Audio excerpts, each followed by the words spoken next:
स्वामी विवेकानंद ने कहा है कि जब भी हम कोई कार्य प्रारंभ करते हैं तो सबसे पहले लोग उसका उपहास करते हैं, मजाक बनाते हैं। लेकिन जब हम कार्य जारी रखते हैं तो लोग उसका विरोध करना शुरू कर देते हैं। लेकिन जब हम पूरी मेहनत और मशक्कत के साथ उसी दिशा में अपना प्रयास जारी रखते हैं तो सफलता तो सुनिश्चित है। पर वही लोग जो उपहास करते थे, जो विरोध करते थे, वे हमें स्वीकार करते हैं।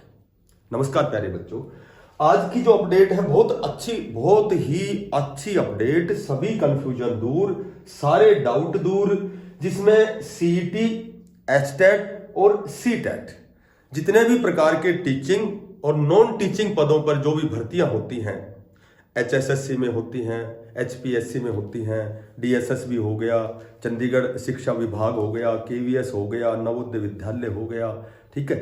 तो 2024 तो अभी चूंकि जाने वाला है, तो 2024 लास्ट या 2025 में कितने प्रकार के पदों पर भर्तियां होने वाली हैं, ठीक है, बिल्कुल एक्यूरेसी के साथ। और इसमें थोड़ी सी वीडियो लंबी हो सकती है, लेकिन आपके डाउट लगभग खत्म हो जाएंगे यदि आपने ये वीडियो पूरी देखी तो, ठीक है। तो सीईटी का नोटिफिकेशन आने वाला है, सभी को पता है, ठीक है। लगभग 50,000 पदों पर भर्तियां होने वाली है। उसके बाद एचटेट का नोटिफिकेशन आ गया है। इसके एग्जाम डेट भी डिसाइड हो चुकी है, 7 और 8 दिसंबर। सीटेट का भी एग्जाम 14 दिसंबर, ठीक है। तो इन तीनों जो भी ये जो संस्थाएं हैं, भाई डीएसएस भी हो गई या फिर एचपीएससी हो गई, एचएसएससी हो गई, तो कितने प्रकार की भर्तियां होती हैं और जितने प्रकार की तुम्हारी क्यूरीज हैं सारी इसी एक वीडियो में कंप्लीट। वीडियो को बिल्कुल मन करके देखना, कितने प्रकार की जो भी भर्तियां हैं। या फिर देखो, सबसे पहले मैं बात करूं सीईटी की, ठीक है, फिर हम बात करेंगे एचटेट की, हरियाणा टीचर एलिजिबिलिटी टेस्ट, और फिर सेंट्रल टीचर एलिजिबिलिटी टेस्ट। तो देखो तीनों प्रकार की यहां हम कंपेयर करके मैं सारे आपके कंफ्यूजन दूर करता हूं, जितने भी कमेंट्स हैं या जो भी। देखो सीईटी कॉमन जो एलिजिबिलिटी टेस्ट है, इसमें ये इसका नोटिफिकेशन लगभग 10 से 12 नवंबर को आने वाला है। और सीईटी में जो बदलाव है, हो सकता है 7 गुना हो सकता है 10 गुना हो, जो भी संशोधन हो, जो भी परिमार्जन हो, ठीक है, जो भी सुधार हो। तो सीईटी में ये कह सकते हैं कि अपने आप को 4 गुना के लिए तैयार रखो। हो सकता है क्वालिफाई हो सकता है 7 गुना हो सकता है 15 गुना हो। तो कोई भी कितना भी गुना हो, कोई भी संशोधन हो, ये तो 3 साल के लिए वैलिड रहेगा आपका, एक बात, ठीक है। दूसरा, सीईटी सभी को देना है। तीसरा, सीईटी 100 नंबर का एग्जाम होना है, ठीक है। वो 5 नंबर तो सोशियो इकोनॉमिक के हटा दिए जब 95 का था। अब तो ये बिल्कुल इस सोशियो इकोनॉमिक का कोई चक्कर नहीं है, सारे 100 क्वेश्चन 100 नंबर, वही 4 सब्जेक्ट, 15 चौका 60, 25 के हरियाणा जीके, वो 15 की इंडियन जीके, वही 100 क्वेश्चन 100 नंबर। और 4 गुना के लिए तैयार रहे। यदि ऐसा हो कि 4 गुना नहीं हो सकता तो ये दिमाग से निकाल देना, क्योंकि 4 गुना जब कोर्ट ने ही आदेश 2-3 बार इस पर केस हो चुका है, तो कहीं ना कहीं 4 गुना यदि करें तो इसके लिए अपने आप को प्रिपेयर रखना। 40,000 सी ग्रुप की भर्तियां, ठीक है, 10,000 डी ग्रुप की भर्तियां, ठीक है। तो डी ग्रुप की जो भर्ती उसके लिए तो एक ही सीट होता है।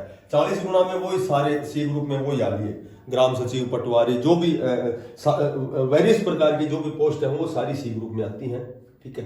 क्योंकि सी जो टीजीटी है वो भी सी ग्रुप में आता है, लेकिन वो कहीं ना कहीं हम टीचिंग जो पद है वो अलग से हम डिस्कस करेंगे। तो सीईटी के लिए तैयार रहो। सीईटी का एग्जाम 31 दिसंबर तक होने वाला है, ठीक है। और 4 गुना भी हो सकता है और क्वालिफाई भी हो सकता है, लेकिन पेपर बहुत ही अच्छे लेवल का आता है। एचएसएससी बहुत अच्छा एग्जाम बनाती है, ठीक है। इतना आसान नहीं है स्कोर यहां अचीव करना। अब मैं बात करूं एचटेट की। देखो एचटेट की बात करूं तो सबसे पहले तो मैं आपको बताता हूं कि एचटेट जो है उसका 7 और 8 दिसंबर को एग्जाम है। एचटेट सभी को पता है लाइफ टाइम है, ठीक है। लाइफ टाइम का मतलब है कि देखो कितना टाइम होता है, क्या परिमार्जन, क्या सुधार, क्या कुछ बाद में होता है, लेकिन फिलहाल जो पुराने एचटेट है वो सारे मान्य हैं, सबको पता है। अब एचटेट में भर्तियां मैं बताता हूं आपको। जेबीटी रेस्ट ऑफ हरियाणा की 3,000 पदों के बारे में ऐसे कयास लगाए जा रहे हैं। बाकी ऑफिशियल ये जो नंबर संख्या है 3000, ये ऑफिशियल नहीं है, हो सकता है 2000 हो, 2200 हो, 3200। और टीजीटी जो है वो 8032 पदों पर स्वीकृति मिल चुकी है। हालांकि जो न्यूज में तो लिखा था भाई लगभग 4500। ठीक है, तो कहने का मतलब यह है कि एस्टेट पर नई भर्तियां आएंगी, बस ये मेन बात है। एस्टेट, जनरल और ईडब्ल्यूएस को सभी को पता है 90 नंबर चाहिए। ठीक है, ओबीसी और एससी को 82 नंबर चाहिए। ठीक है, तो एक और मैं आपको बात बताता हूं, ये जो नंबर है केवल एस्टेट तक ही सीमित है। यदि जो फाइनल एग्जाम होता है और फाइनल एग्जाम में मान लो कि जो फाइनल एग्जाम होता है उसमें ओबीसी एससी कैंडिडेट के जनरल से कट ऑफ से ऊपर नंबर है, तो एक वर्टिकल जो रिजर्वेशन होता है वो जनरल में ही काउंट होता है। ठीक है, उसमें एस्टेट के 82 नंबर का, ये तो सिर्फ ओनली एलिजिबिलिटी टेस्ट है। जो मेन फाइनल एग्जाम होगा उसमें वर्टिकल जो रिजर्वेशन होता है वो ओबीसी एससी का यदि कैंडिडेट है और जनरल के बराबर कट ऑफ है तो वो वहां जनरल में फाइट करेगा और वो सीट वैकेंट करेगा। तो नीचे जो कट ऑफ से नीचे नंबर वाले हैं वो ओबीसी एससी कैटेगरी का फायदा उठा सकेंगे। ठीक है, बात करें सीटेट। अब सीटेट की यदि मैं बात करूं तो 14 दिसंबर का सीटेट का एग्जाम है। एक तो मैं आपको बताता हूं कि सीटेट सभी राज्यों की जो भी शिक्षक भर्ती है उनमें एलिजिबल है। सीटेट जो पास है उसको एस्टेट पास करने की जरूरत नहीं है। ठीक है, क्योंकि ये जो भर्तियां एचएसएससी हो या एचपीएससी की जो भी भर्तियां आएंगी, पीजीटी, टीजीटी, जेबीटी, तो ये सीटेट वाले यहां एलिजिबल है। लेकिन यहां हरियाणा में अदर स्टेट जनरल में काउंट होता है। ठीक है, अदर स्टेट हरियाणा में जनरल में काउंट होता है। हाँ, ये जो सीटेट है, क्योंकि जो केंद्र शासित प्रदेश हैं जैसे दिल्ली हो गया, केवीएस हो गया, तो दिल्ली में तो वही ओबीसी की सर्टिफिकेट जिसके पास है 82 चाहिए, एससी वाले को 82 चाहिए, और जनरल और जो ईडब्ल्यूएस है इसको 90 नंबर चाहिए। अब मैं दिल्ली की DSSS की बात करूं तो यहां क्या मामला है कि ओबीसी की सर्टिफिकेट जिसके पास है उसको 82 चाहिए, अदरवाइज दिल्ली में भी वो जनरल में काउंट होगा।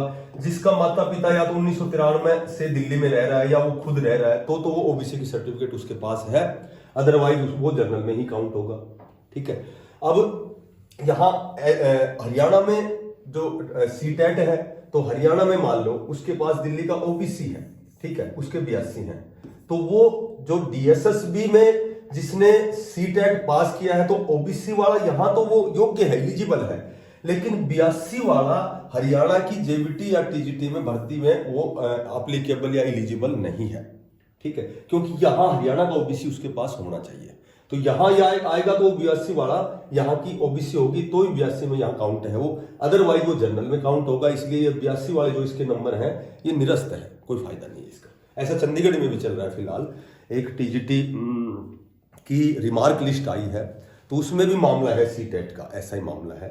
ठीक है, तो अब हम बात करते हैं कि जैसे दिल्ली हो, केवीएस हो या फिर नवोदय हो या फिर चंडीगढ़ हो, तो ये नंबर तो इतने ही चाहिए, नंबर तो वही नंबर, लेकिन ओबीसी की वही बात है कि ओबीसी की सर्टिफिकेट वहां की होनी चाहिए। यदि ओबीसी की सर्टिफिकेट नहीं है तो जनरल में काउंट होते हैं। ठीक है, अब बात करें डीएसएसबी में 20,000 प्लस पदों पर हो सकता है कि आचार संहिता से पहले नोटिफिकेशन आ जाए, जिसमें जेबीटी है, टीजीटी है, पीजीटी है, स्पेशल एजुकेटर है, एनटीटी है, केवीएस की भर्ती बहुत बड़े पदों पर आने वाली है। तो फिलहाल तो जो मामला है, अच्छा एक और बताता हूं आपको कि जैसे एक और साथी का कमेंट था कि क्या हम DSSS में और बीएड नहीं है, ठीक है, तो हम क्या पीजीटी के लिए एलिजिबल हैं, क्या पीजीटी के फॉर्म अप्लाई कर सकते हैं? 100% आप कर सकते हो। दिल्ली का जो DSSB का मैं बताता हूं कि यदि आप मास्टर डिग्री आपने की हुई है कंसर्न सब्जेक्ट से, उसी संबंधित विषय से, यदि आपने जिसमें ग्रेजुएशन का सब्जेक्ट था एमए, उसी मास्टर डिग्री उसी सब्जेक्ट से है, तो आप पीजीटी का फॉर्म अप्लाई कर सकते हैं, बशर्ते कि आपको 3 साल विदिन 3 इयर्स, 3 साल के अंदर अंदर आपको बैचलर ऑफ एजुकेशन बीएड करना पड़ेगा, ये कंडीशन होती है वहां। ठीक है, तो लगभग तीनों भर्तियों पर मैंने आपने और बाकी कोई चीज छूट गई हो तो आप कमेंट्स में पूछना। ठीक है, तो यही आपके वैकेंसीज रहने वाली हैं 2025 में। सीईटी में भी आने वाली हैं, ठीक है, एसटेट में भी, सीटेट में भी।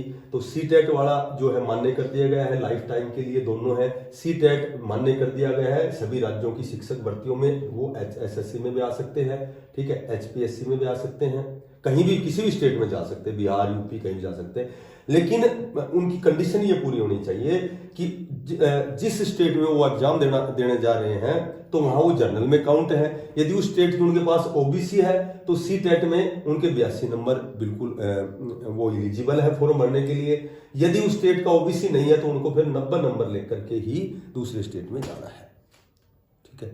तो जो साथी नए हैं चैनल को सब्सक्राइब करना, कोई और चीज छूट गई हो तो कमेंट्स में मेरे से पूछना, मैं फिर दोबारा अगली वीडियो में आपको बताऊंगा। और सभी साथी इसको सब्सक्राइब करना, ज़्यादा से ज़्यादा शेयर करना। सुबह 90 दिन का हमारा हार्ड चैलेंज है, 8 बजे रेगुलर क्लास आती है, ठीक है, पढ़ के देखना, बहुत अच्छी क्लास होती है। 90 क्लास से 4 सब्जेक्ट कंप्लीट, ठीक है, 90 classes, math, reasoning, Hindi, English 90 क्लासों में complete, free of cost class होती है। पढ़ने के लिए आप बाध्य नहीं हो, लेकिन आपसे मेरी निवेदन है कि पढ़ के देखोगे आपको मजा आएगा।